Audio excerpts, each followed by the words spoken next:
Eu, como produtora, o que que eu ganho investindo numa análise dessa? Eu vou ter que colocar dinheiro aí, vou perder dinheiro. É verdade. Acho que essa é a maior dificuldade que a gente enfrenta hoje em dia como produtor. São pessoas que já produzem há muito tempo, conseguem vender ali o café no final de tudo, conseguem vender o café e comercializar.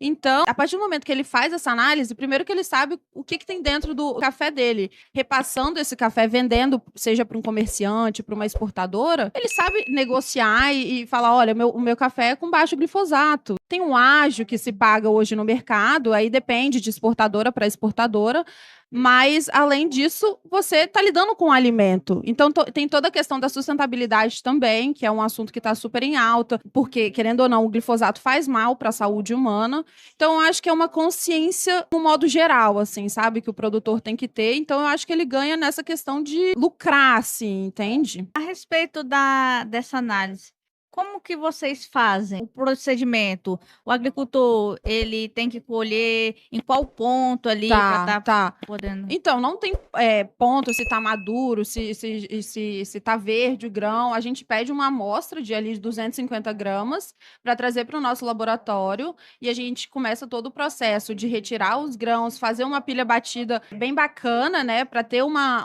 amostragem completa do café. E aí, ali, a gente passa por todo o processo laboratorial de enviar para a parte do laboratório que vai fazer a separação, a trituração, e aí ele entra em análise.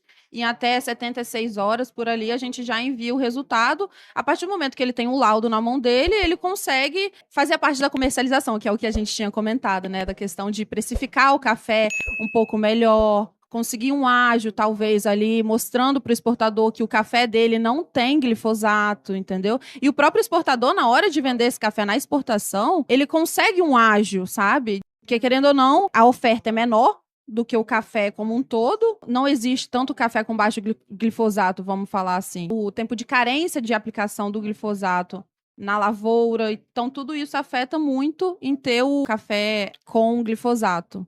Então, esse é o processo que a gente pede, assim, envia uma amostra, né? E aí a gente faz, envia o resultado e aí ele direciona para onde ele quiser. Então, eu, como agricultora, hoje, se eu quiser fazer essa análise para agregar valor ao meu produto, porque agrega muito valor, não é mesmo? Sim, a gente não pode falar valores, né? Porque a gente não vai citar valores. Eu não compro café, mas a gente escuta aí entre 20, 50, até 60 reais a gente já escutou de exportadores que pagam esse ágio a cada saca. Então, se você pega ali uma lavoura que produz 200 sacas, 1000 sacas e multiplica esse ágio que você não sabe que você tem dentro de casa. Eu acho que esse é o principal. Muitos produtores têm esse café dentro de casa com baixo glifosato, porque fizeram todo o tempo de carência certinho, ou às vezes nem utilizam glifosato, mas acabam não fazendo análise por não ter esse conhecimento, ou enfim, por outro qualquer motivo, e deixa de ganhar.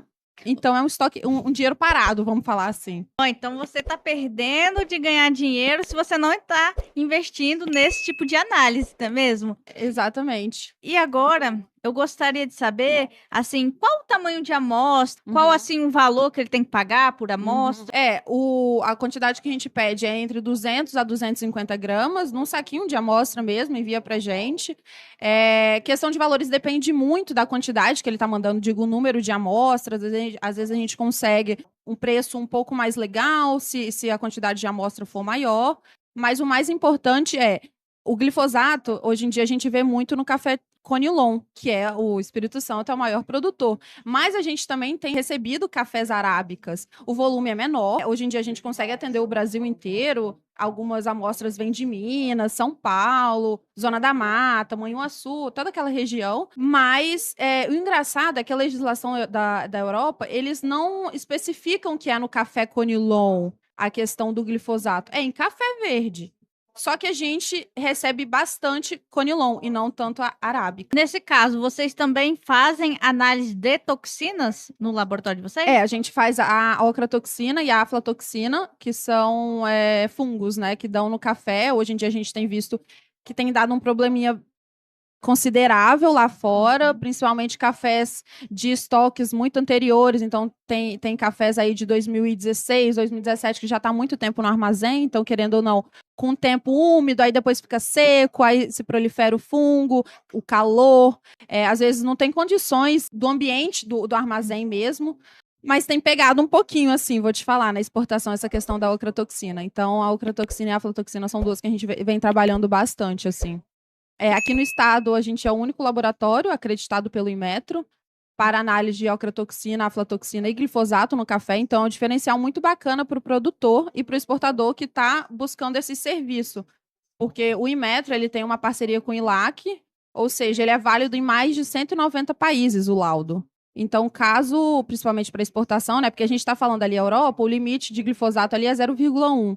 O limite do Brasil é 1. Então, é 10 vezes mais, né, o Brasil. Então, a União Europeia ela é muito restrita nessa questão do glifosato. E com esse laudo, você vai exportar para a Alemanha, para a Bélgica. A Alemanha é o segundo maior importador de café do mundo. Se você pega a União Europeia, eles são os maiores do mundo e tem essa restrição. Você consegue validar o laudo lá também, entendeu? Então, eu acho que é um ponto muito importante, assim, para ser passado para o pessoal. Ainda mais aqui no estado, né? Que é o primeiro produto mais exportado. E você tem visto, né, que nos últimos meses a exportação de conilon, assim, aumentou drasticamente. A produção de conilon no estado é mais de 60% do Brasil. A produção do Espírito Santo. E a exportação só vem aumentando, aumentando, e a tendência é cada vez mais, se você roda o interior do estado, por onde você vai, tem pé de conilon, de café, conilon principalmente, mais para o norte do estado. Aqui em Linhares também, né?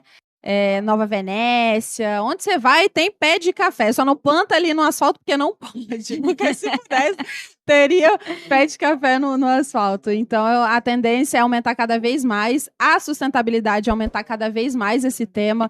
No final do ano passado, a União Europeia fez uma reunião para tentar reduzir o limite de glifosato na metade, ou seja, 0,05, restringir ainda mais, e tem um grupo lá que eles apoiadores, vamos falar assim, né? E eles conseguiram estender por mais 10 anos o limite, que é hoje em dia de 0,1. Então, imagina se tivesse conseguido restringir mais, né? De 0,05.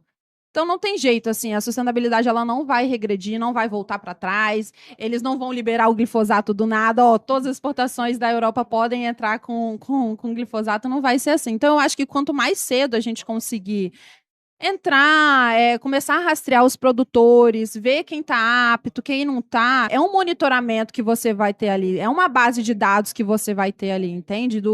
Esses produtores X, já fiz análise 10 vezes e sempre dá com baixo glifosato. Então, quando surgir no mercado uma oportunidade de vender café na exportação com baixo glifosato, você já sabe onde você vai, entende? Então, esse monitoramento, quanto mais cedo você começar, melhor.